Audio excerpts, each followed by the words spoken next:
Écoutez, il y a beaucoup de talent ici dans le pays. Évidemment qu'il faut toujours avoir un vrai collectif pour donner justement l'essence même du jeu du football tunisien. En tout cas, j'espère que le coach va pouvoir donner cette assise à l'équipe de l'Espérance. Mais en tout cas, voilà, quand on parle de l'Espérance de Tunis, on parle de ces 33 titres. Évidemment, il domine le championnat, il domine le football tunisien. Donc c'est tout à fait normal qu'elle puisse participer aussi de par son ranking FIFA, ou plutôt de la CAF, pour être qualifiée. Donc en étant qualifiée, justement, sans oublier ses principaux objectifs, sûrement demain il y a déjà un objectif, c'est de gagner demain, et bien sûr le championnat.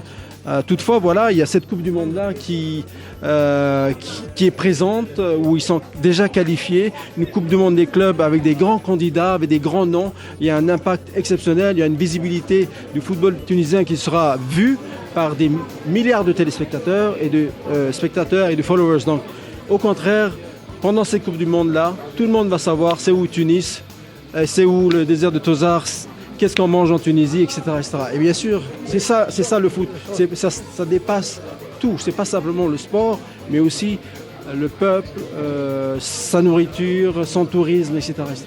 Quand on commence une compétition, c'est toujours 50-50. Voilà, il faut juste donner tous les moyens pour aller vers l'excellence. Et ça, ils l'ont déjà fait, ils l'ont déjà démontré, et ils peuvent continuer dans cette compétition. Je dirais que l'Espérance Tunis a justement cet atout supplémentaire d'avoir justement sciemment un support populaire qui est justement les fans, qui les pousse à se dépasser, à se challenger et gagner des matchs à la 10e, à la 90e, à la 15e, parce que justement on a ces fans qui nous poussent.